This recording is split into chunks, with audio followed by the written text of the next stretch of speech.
Good morning and welcome to the How Can I Support My Child series. Coaches and trainers are the architects of a child's potential, guiding them through challenges and victories and fostering their love for growth and excellence. Welcome to the show. My name is Maribeth Chima, and I am the founder of the Parenting Through Mentorship and PTM Resources, and of course, the proud matron of the Mastermind Circle, a peer mentorship and accountability group that we run for young children and preteens because we want to set children on the path to leading themselves. All right, we want children to learn to lead themselves. We want them to learn to take initiative. We want them to self-direct. We want them to create, get to the point where they can create goals for themselves and plan to achieve those goals, and of course go ahead and execute because they can. Welcome to the Skill Up Show. Today in the Skill Up Show, we will be continuing on the series, or how can I get partners, collaborators, and a support system in my parenting journey. Many times we make the attempt to parent alone, and because we are parenting alone, we get overwhelmed. Because we are parenting alone, if there is any knowledge or anything that we don't have, our children end up suffering for our ignorance, because it still takes a village to train a child. So who are the people who form your support system? Very key. All right. So today we're going to be looking at another support system. We've done this for 2 days. We first on Monday we looked at our family as our support system. On Tuesday we looked at our family and friends as our support system. On Tuesday we looked at mentors and teachers as our support system. Today we're going to be looking at coaches and trainers as our support system. Someone may want to ask, what is the difference between a coach and a trainer? All right, it's not like there is a laid down definition, or I'm going to be giving it from my perspective, right? Okay, so this may not go, I'm not taking it from what has been stamped on. All right, so for me, the difference between a mentor and a trainer or coach is this: your mentor doesn't necessarily have to be an expert in the area where they are directing you. Your mentor does not necessarily have to be an expert in the places that they are guiding you. For instance, you could be a lover of sports, and your mentor does not necessarily have to be someone who has played, the game before. So let's go to football. Your mentor doesn't necessarily have to be a Pep Guardiola, right? He doesn't. He can actually be. He doesn't have have to be a Pep. He can actually be a an Arsene Wenger, right? So I don't know, I may be wrong, but I can't remember at any point where Wenger was playing in the Premier League or anything like that. As I said, I may be wrong, but I can't in following sports. But I know Pep played for for Barcelona at some point, right? And then we have other people like that, like what's his name, the present coach of Arsenal. What's his name again? All right, so these are people who are coaches, right? And they can coach. They are coaches, and they are there as people who have been there and done that. They have been in the sport and all of that. So when they are speaking to you, they can actually coach you because they have firsthand experience in that. All right, but a mentor does not necessarily have to be someone who is, who's had experience in that particular area, but the mentor is advanced generally and can point you to your goals even in the area of your expertise. All right, so we're looking at coaches and trainers today, the ones who actually train you. Now mind you, you can still have a coach or a trainer who hasn't been in the sport, like has not grown in the sport, but this person has deep insight and deep knowledge, all right, in this area because of their experiences over the years and because they have churned out, champions after champions and all of that. So I think that's where probably a Pep, I mean, sorry, a Wenger can fall into, even though, as I said, I may be wrong. All right. So this is basically the difference. So your coach is that one that can train you or can skill you in the area of your expertise. So why are we looking at coaches and trainers when it comes to our children? All right. So it is critical as a parent. It is your role as a parent to help your children identify the strength, the talents, the gifts that they have. Because as I said in yesterday's class, all of these things, the gifts, the talent, and all that your child has, are all part of what God has put in them to help them live the purpose for which He has created them. All right, so give me a second, please.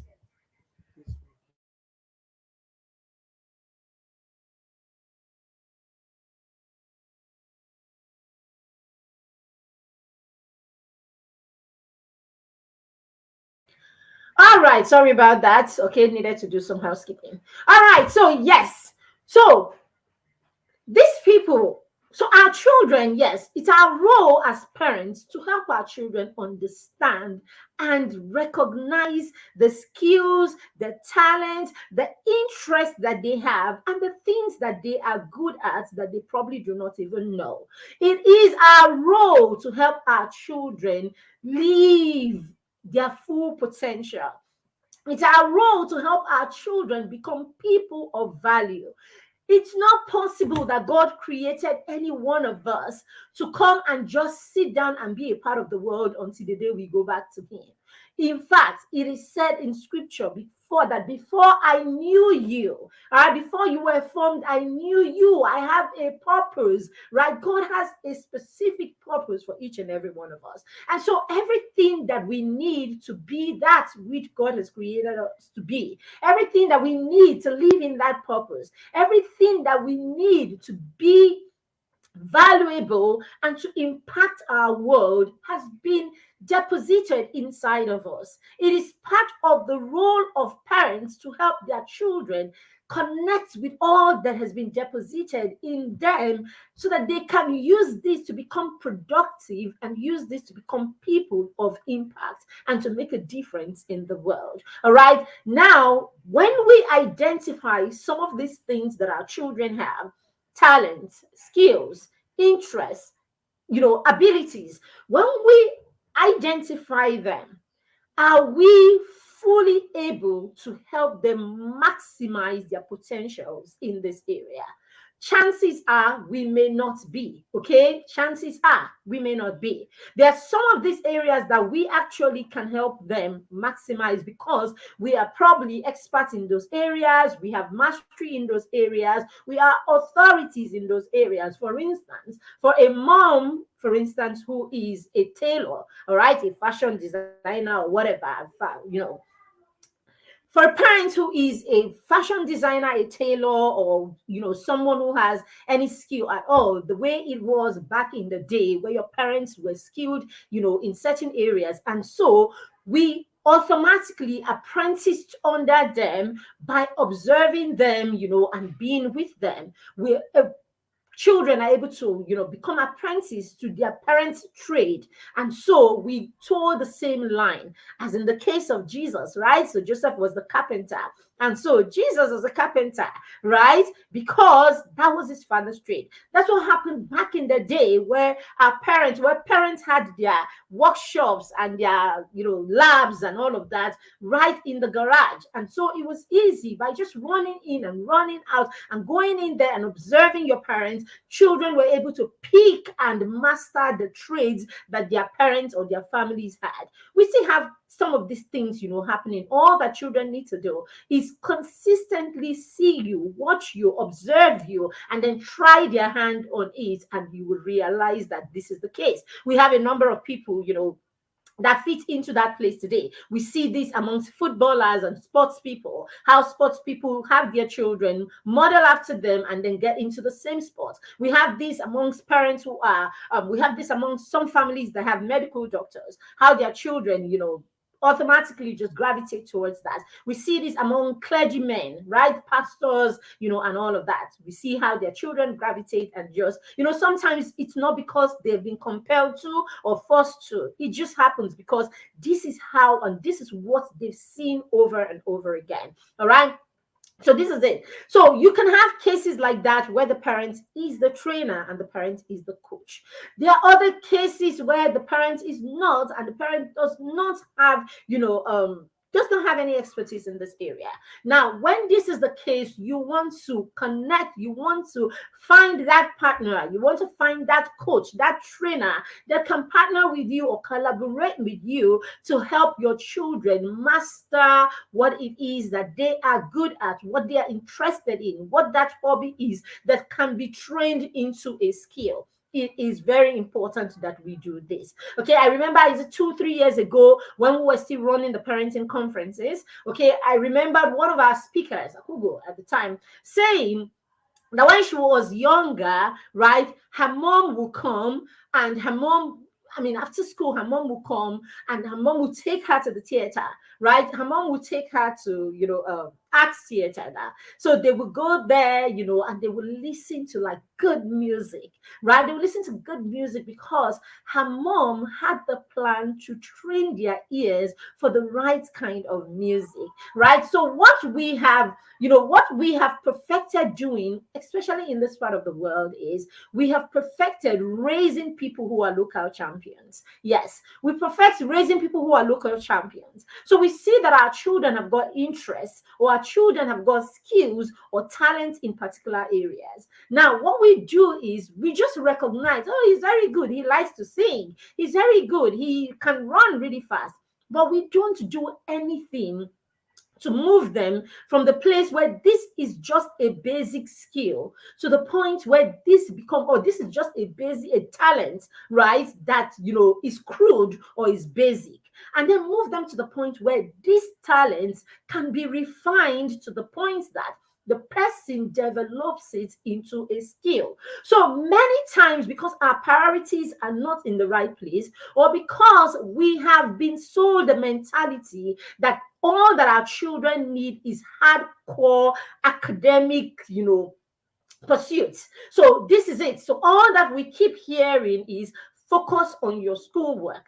Focus on your schoolwork. And I think this is explainable or why it is like this. Because, of course, we were raised by a generation of parents who wanted us to have a good life. And for them, a good life meant having a good job that is secured. So our parents raised us for employment. Basically, they raised us for employment, they raised us for white collar job, they raised us to get those jobs, quote and unquote, those to gravitate towards those professions that they can be sure we will earn enough to survive, or we will earn enough to be relevant. So that's why when we were growing up, it was more like you need to be a doctor, you need to be a lawyer, you need to be this, you need to be that, and you will notice that they would hardly say you need to be a teacher.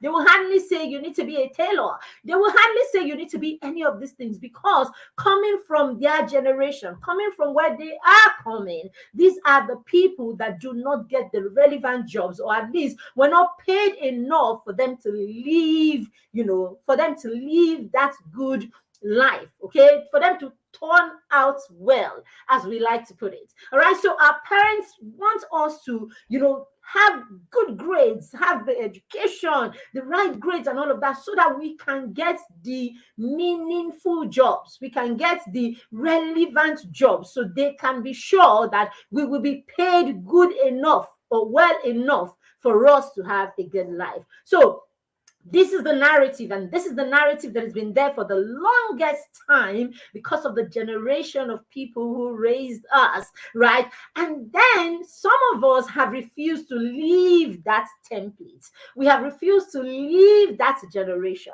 This is the only thing we know. This is the only template that we know. And so we take all of our time and then we pride ourselves, right, with the fact that we are working hard so that we can give our children a good education.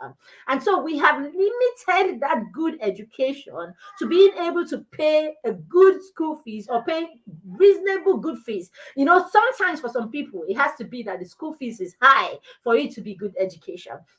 So we're able to put them in certain kinds of schools so that they can do well and make certain kinds of grades. And then we brag and we say, this is what I owe my children. We've heard that in many quarters, you know, where people will say, quarter, this is where people will say, all I owe my children is a good education. So when I give them a good education, meaning quote and unquote, I send them to the schools that people say are good. All right. And then they get there and they make the grades that everybody can see. Ah, my child is fire. All right, the child comes out with the A's and all of that. So that's how we pride them when we hear, oh, all distinctions, or we hear all A's. I'm not saying A's are wrong. I'm not saying distinctions are wrong. They are very good. My children, I want them to make A's and distinctions too, right? So yes, so we pride ourselves with these things. So they come out with the A's and the distinctions, and we're like, good, that's it. All right. And then after that, we pride ourselves. Oh, the next thing I'm going to make sure that I get them into a university, oh, a private university, or one of those universities that are, you know, up there, Ivy League or whatever. All right. So we get them there and we be like, okay, when they come back, I'm going to give them one car. Maybe after that, and then I'm done with them. They should go and live their lives. So we hear all of these things, you know. And so we neglect these other things that we're talking about today. All right. We neglect the fact that there are skills to be honed. Neglect the fact that there are accompaniment skills to be gained, or habits to be gained, or habits, you know, to for the children, I mean, habits to internalize or to, you know, to imbibe, basically, for the children to live that life, or for the children to be that thing that we have visualized that they should be. All right. So our intentions are always very good, all right, but a lot of the times our intentions are one-sided, especially if we are raising children in the world today, especially if we're raising children in this 21st century.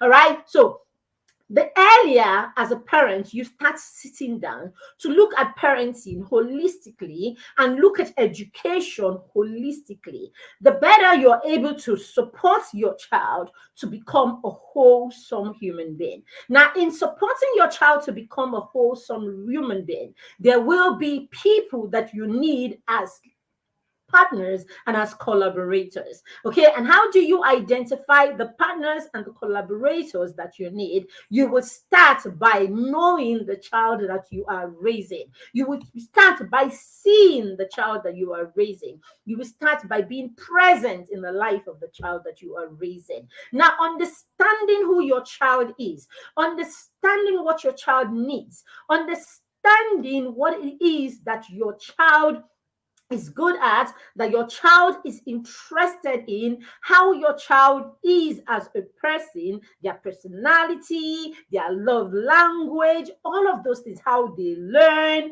okay, and what it is that excites them. When we understand this, then we are able to identify the people that we can partner with to support these children. All right. So the moment you know what your child is good at, or your child is interested in, or your child has a talent for, then you know how and when to engage your partners and collaborators. I was in a meeting with one of the parents in the mastermind yesterday, and we're talking about, you know, the kids. So in the mastermind, we are big on the things that the children have love to do, their hobbies, what we call them, their superpowers, what we call these. So in the mastermind, it is our job to help the child, you know, Pay attention to their hobbies and their superpowers, because your hobbies and superpowers are one of the biggest things that has put inside of you. Those things that become a hobby,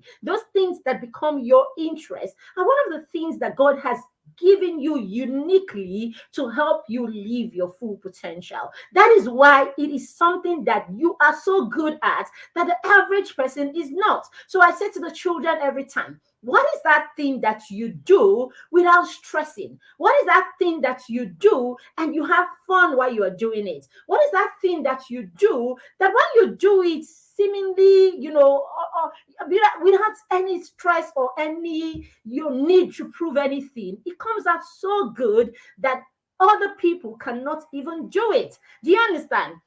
So I've been writing recently. I'm launching 2 new books, and you know how if you've read my book or you've been following, okay, you will see that my books are usually knowledge that are laden with stories. All right. And sometimes when I'm writing, I sit and I put together, the lessons that I want to teach. Okay, the lessons that I want the reader to get from that, story.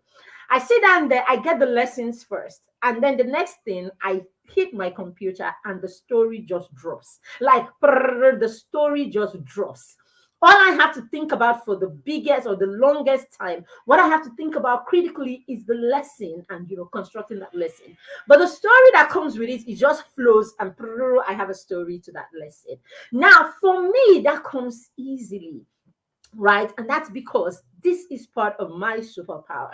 For another person, they have to think for hours or probably for days, and they are unable to come up with that story to go with it. All right, it's like it's as simple, it's that simple. Now, it's easy for me to take this for granted and think that it is the same for every other person, but no, it is not, because it's not the same for every other person. All right. Another one is, so today, before I came for this class, we starting the book challenge tomorrow. By the way, if your child is not already start for our 30 days book challenge 2024, you are wrong. You are wrong. If you have children between 0 and 13 and they've not already started, you're wrong. Just go ahead and register them right now, because that journey is a transformational journey, all right, for every child, right? Whether they don't like reading right now or they are reading already, it will take you. Reading has got levels, okay? So for a zero reader, it will make you a lover of books.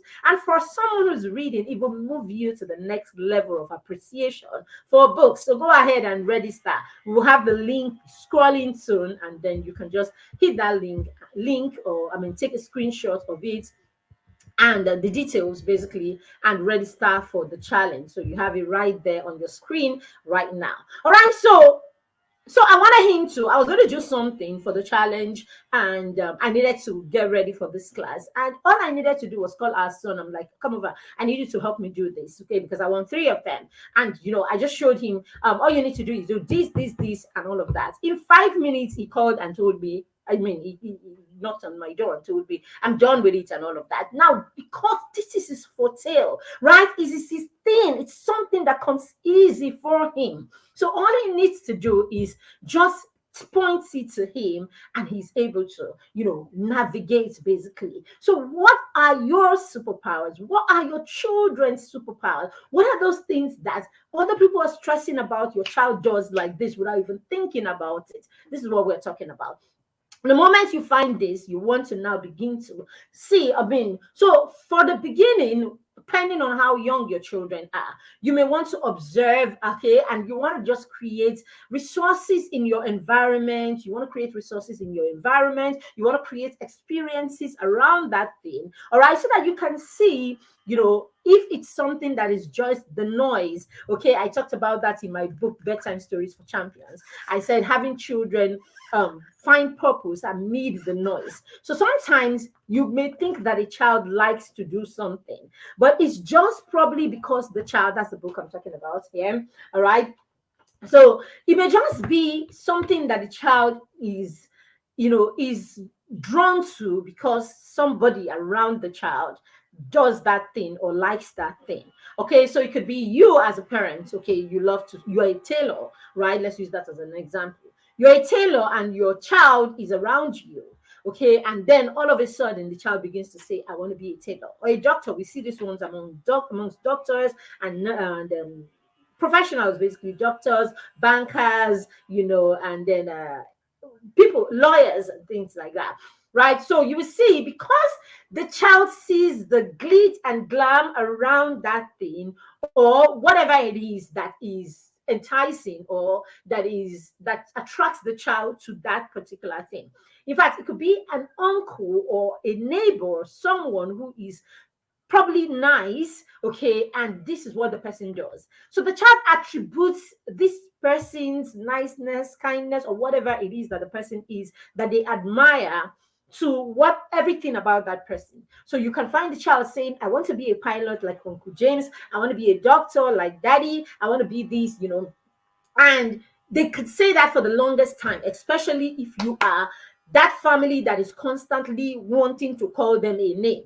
All right. I have a 15-year-old. I've never said anything about what he's going to be. It's only now that the conversation about his interest, where he really wants to, pitch, or where he wants to consolidate. It's only now that that is coming up. We have never been in that phase. Oh, you lawyer. So some of us will begin to call them all kinds of names, pastor, professor, you call them all of that. And before you know it, now that becomes something that the child begins to say, I want to, not necessarily because there is anything about the child that is is affiliated or gravitating towards that thing. So for the longest time, for some time, you will see your child make noise about that thing. All right. And after a while, you just see it fizzle away, because that is really not the child. So that could be just the noise. All right.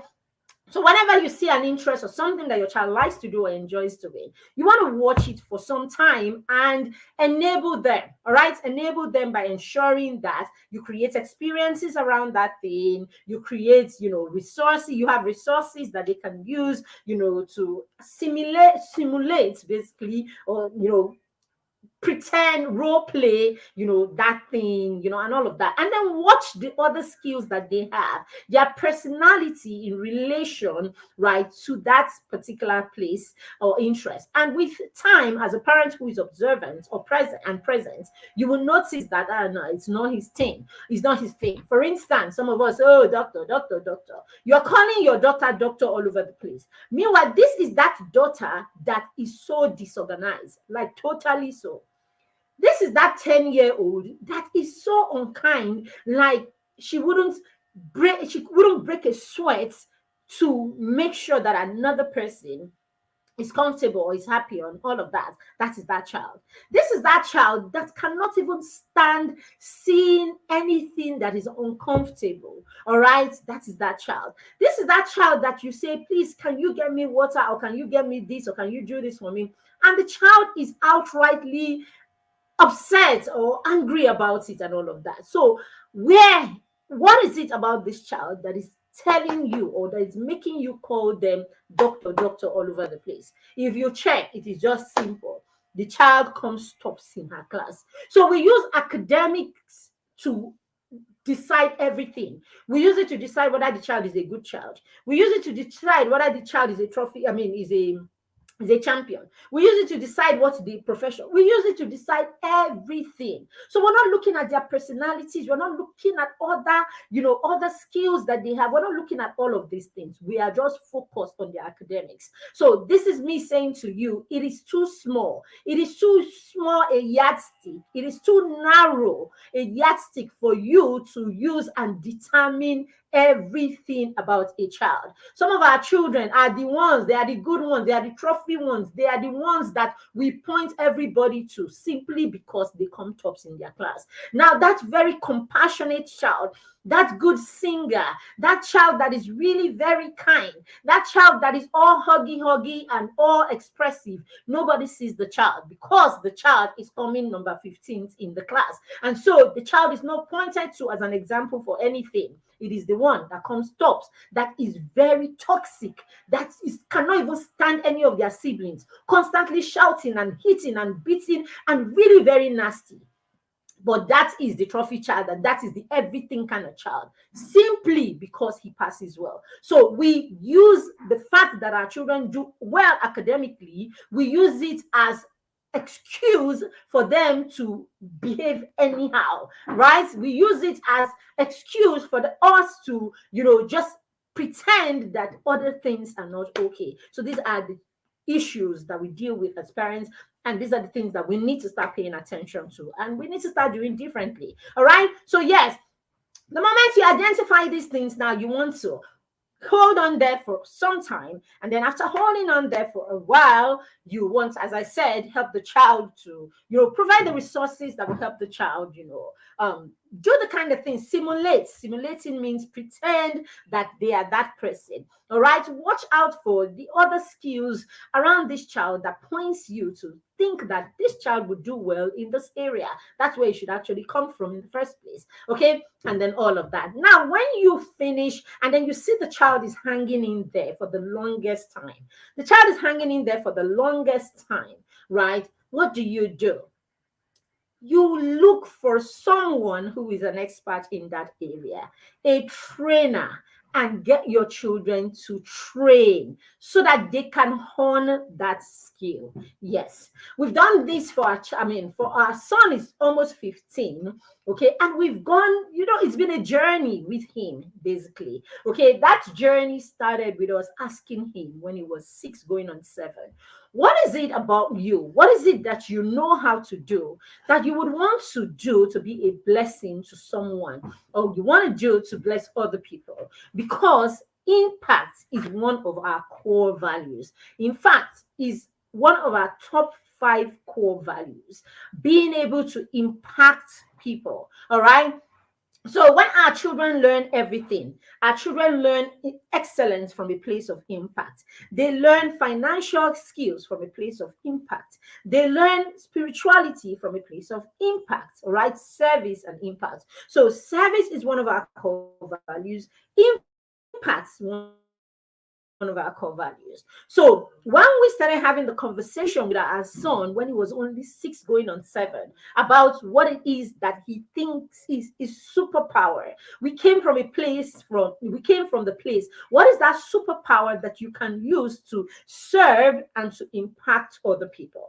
All right, because we understand that the biggest value that you can give is from what you have that you can use to create solutions to other people's problems. And this is how wealth is actually created. Wealth is created because you have solutions to the problems that people have. So when you are creating solutions constantly, people are coming because people like results. People want their problems solved, and that is it. So sometimes it is how we introduce the things that we introduce to our children that will determine how they see these things and how they embody these things in their own lives. All right. So, yes.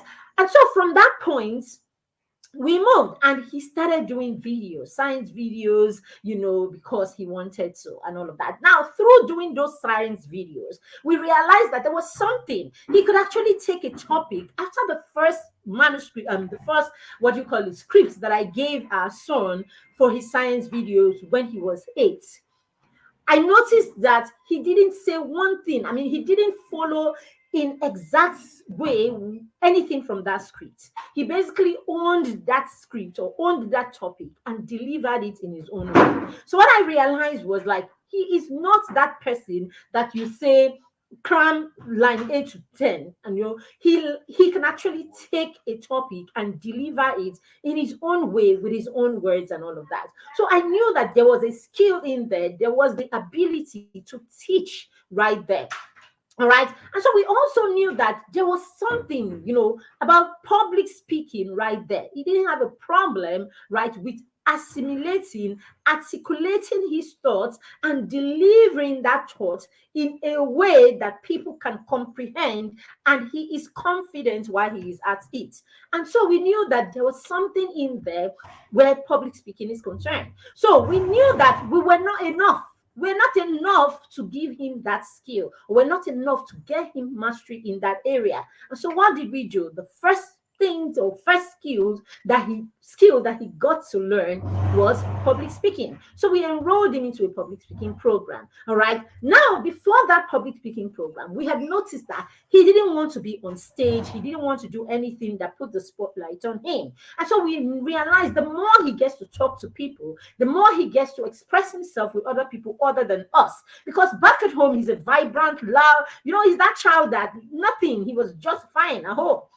You couldn't tell that there's any atom of shyness or, nothing like that. But when he goes out there, why is he not going on stage? Why is he not dancing like his other classmates when the class is doing something? Why is he running away from those presentations in school? So we realized, okay, maybe being and talking to other adults was an issue. And so we got him a mentor. All right, so we got him a mentor at the time, or a coach at the time, just someone that he gets to talk to and gets to learn and take instructions from other than us. All right, so you see, that's it. We were identifying gaps and we were filling those gaps. And then the ones that we knew we couldn't do on our own, we brought in people to support us. Before we got in that coach to help him, I had started making making videos with him. He will come back from school and then I would take my phone, BlackBerry at the time, and I would tell him, teach me what you've done in school. So he would teach, that was how I knew that he could actually articulate his thoughts. All he needed to do was listen in class, and he would teach a whole lesson that is deep and very with deep insight and all of that. So what are you seeing? What are you identifying in the child? Do you understand? That public speaking training with his public speaking coach, led Mr. Kalon, led to him being a TEDx speaker and all of that. He could only do that because I couldn't have coached him to go on a TEDx stage. He could only do that because he had an expert who could coach him to go on a TEDx stage at age 11. Okay, so these are the things that we're talking about. What are you identifying? What are those skills that those talents that your children have? The moment you see that it is not just noise, it is more than noise. Your child has something, right here. What you want to do is you want to get other people that will help them hone this. Okay, you want to get some other person that will help them hone this. All right, as I wind off, what do we need these coaches and trainers for? All right, what do they do? A coach and a trainer would actually help your child, will stretch your child in a way that you cannot stretch your child. All right. The coach and the trainer will also help your children identify how much potential that they have inside them. It's because of the potential that they see, because they can recognize potentials, because they've been there and done that. Now, because they can recognize the things in the child that looks like greatness in this field, then they're able to stretch the child to reach that. So the coach or the trainer will stretch your child in a way that you can't, because you probably can't recognize or see the kind of potential that they can see in your child. Your coach and trainer will challenge your child, because they know what's needed next and what's needed next and what's needed next. They're able to raise the bar every time because they know what bar to raise. You may not know what bar to raise. All right. They will help your child believe in themselves. So they are mindset architects. They will make your child believe in themselves and in their abilities. Okay, they will help your child build confidence in the area of their talents and skill. And you know something about confidence? When you have confidence about one area of your life, that confidence can actually diffuse to every other area of your life. So a child who is confident in a football pitch is confident, will take that confidence, and that confidence will exude into other areas. And a lot of times confidence comes from your ability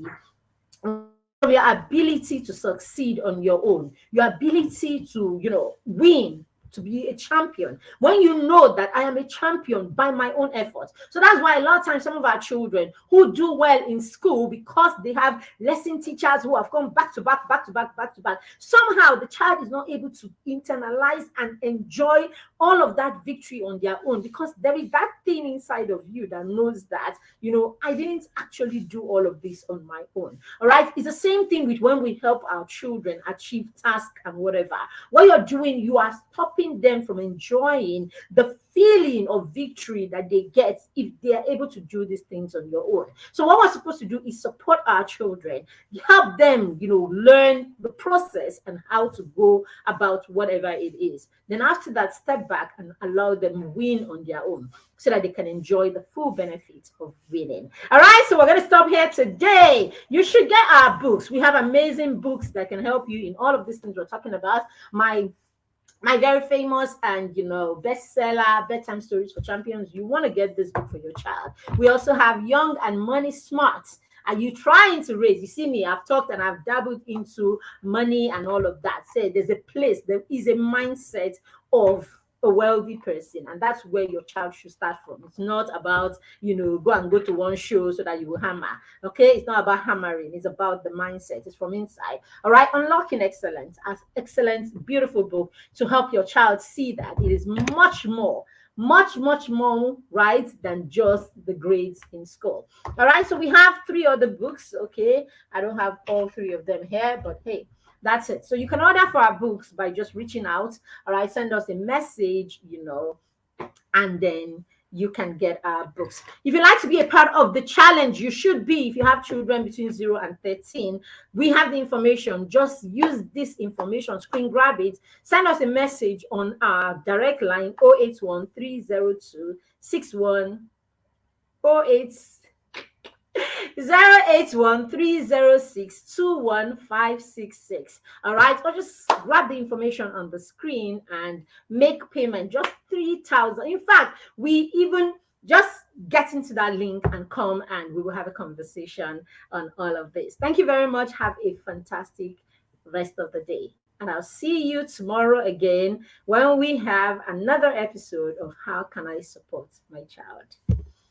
Bye for now.